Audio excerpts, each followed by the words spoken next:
నువ్వు చాలా ఎక్కువ చేస్తున్నావు రాజు. చాలా అంటే చాలా. అరే 2-3 నెలల నుంచి ప్రేమించుకున్నా మస్తు ఎక్కువ చేస్తాను.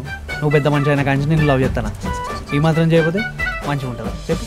ఇవే ఇవే జీవన తరంగాలు, ఇవే ఇవే జీవన తరంగాలు, జీవన తరంగాలు. ఎందుకక్క నాతో ఆ దేవుడు ఇంత కఠినంగా ప్రవర్తిస్తున్నాడు? నేనే పాపం చేశానని నా వాళ్ళ నాకు దగ్గర కాకుండా చేస్తున్నాడు. నా వాళ్లతో నేను ఒక పూట కలిసి భోజనం చేయాలనుకోవడం కూడా తప్ప? చెప్పక్క. అలా అనుకున్న 2 సార్లు నాకందరితో కలిసి భోజనం చేసే అదృష్టం దక్కలేదు. ఆ దేవుడు నా మీద ఎందుకింత శిక్ష వేస్తున్నాడక్క? ఇంతకీ కళ్యాణ్ ఏమన్నాడు?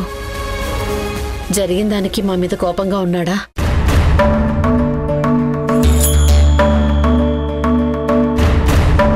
ఉండే ఉంటాళ్లే. అతని కష్టమంతా బూడిదలో పోసిన పన్నీరయ్యేలా చేశారు కదా మా ఆయన. బావగారు మారిన మనిషి అనుకున్నాను తప్ప మందు చూడగానే బ్యాలెన్స్ కోల్పోతారని అస్సలు ఎక్స్పెక్ట్ చేయలేదు. ఒక విధంగా నువ్వు వద్దనుకున్న మనిషిని నేను మళ్ళీ తీసుకొచ్చి నీ గుండెల మీద బరువు మోపనన్న అపరాధ భావం నన్ను వెంటాడుతుందక్క. నా రాతలో ఉన్నదాన్ని నువ్వైనా ఎలా తప్పించగలవు? అదంతే. విధికి ఎవరైనా తల వంచాల్సిందే, తప్పక భరించాల్సిందే. ఆయన నాకు కొత్తగా భారం ఏదేమీ లేదు. నువ్వేం బాధపడకో. బాధపడకుండా ఉండలేనక్క. బావగారు మళ్ళీ ఇందాక వచ్చి మా ఇంటి దగ్గర వాచ్మెన్ గా పనిచేస్తాను, పైసా ఇవ్వక్కర్లేదు, జరిగిన దాంట్లో తన తప్పు ఏమీ లేదని, తన నిజాయితీని నిరూపించుకుంటారని చెప్పారు. ఇప్పటికే కళ్యాణ్ తన బిజినెస్ ఛాన్స్ నాశనం అయిందని బాధపడుతున్నాడు. బావగారు మళ్ళీ మళ్ళీ అక్కడ కనిపిస్తే కళ్యాణ్ గాయం ఇంకా పెద్దదవుతుంది తప్ప నయం కాదు. అదే జరిగితే మా ఇద్దరి మధ్య మళ్ళీ ఏవైనా కొత్త గొడవలు స్టార్ట్ అవుతాయేమోనన్న భయం నాకు స్టార్ట్ అవుతుందక్క. అక్క, బావగారికి నువ్వైనా కొంచెం నచ్చ చెప్పి మా ఇంటి వైపు రాకుండా చూడు.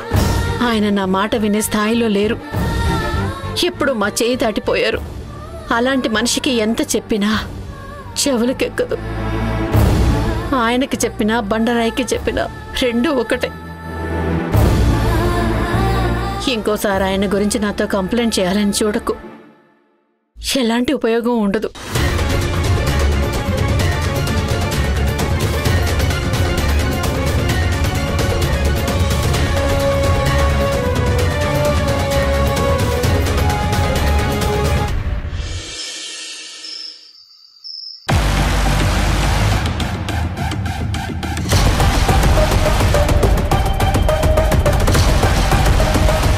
కళ్యాణ్ కూడా మీలాగే మారుతానని చెప్పారు. ఆ మాట చెప్పిన దగ్గర నుంచి ఇప్పటి వరకు ఆ మాట తప్పలేదు.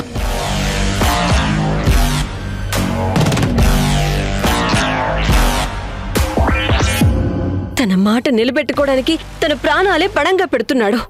అది బావా మనిషి మారటం అంటే.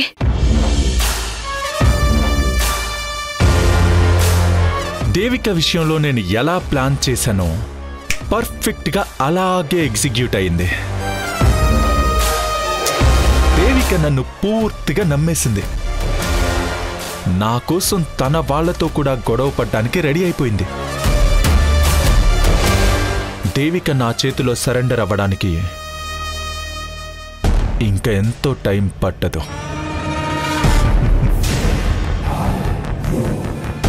నన్ను కాదనుకుని ఇక్కడికి వచ్చినందుకు నేను మారానా లేదా అన్న డౌట్తో ఒక నేరస్తుణ్ణి అబ్జర్వేషన్లో పెట్టినట్టు నన్ను పెట్టింది. ఒక అంటరాని వాళ్ళ ట్రీట్ చేసింది. తనకి జాబుందన్న అహంకారంతో నా దగ్గరే యాటిట్యూడ్ చూపించింది. ఉరిశిక్ష పడిన ఖైదీకి క్షమాభిక్ష పెట్టినట్టు దేవిక నాకు కూడా క్షమాభిష్టం ముష్టి వేసినట్టు ఫీల్ అవుతుంది. ఇప్పుడు నా ట్రాప్లో పడిన దేవికకి తన లైఫ్ని తనకే ముష్టిగా పడేసే రోజు దగ్గరలోనే ఉంది.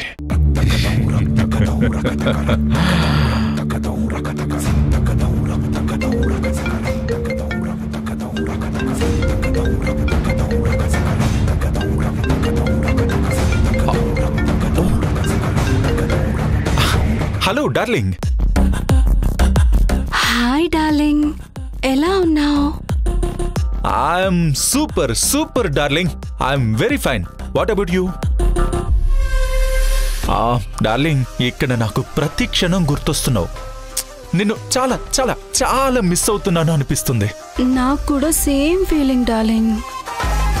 ఇంకా ఎన్ని రోజులని ఇలా దూరంగా ఉండాలి?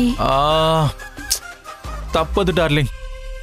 We have to wait for few days, just few days. ఇంకా కొన్ని రోజులు మనకి గ్యాప్ తప్పదు.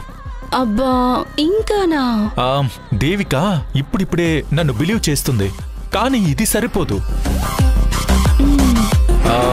ఇంకా ఇంకొంచెం నమ్మించి నెట్టి నిలువుగా ముంచాలి.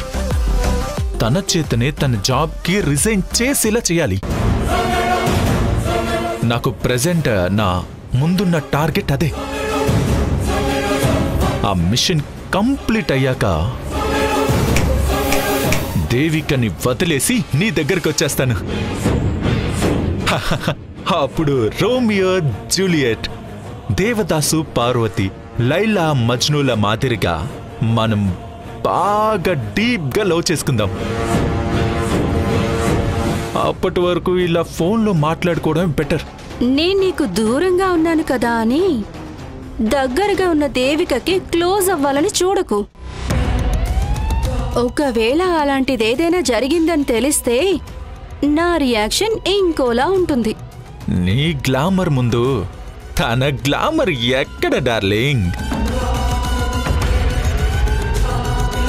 నిన్ను చూసిన కళ్ళతో తనని చూడాల్సి రావడం నా బ్యాడ్ లక్. కానీ నీకోసం భరిస్తున్నాను. That's it. నీ మాటని నేను నమ్మొచ్చా? 100% డియర్, ప్రామిస్.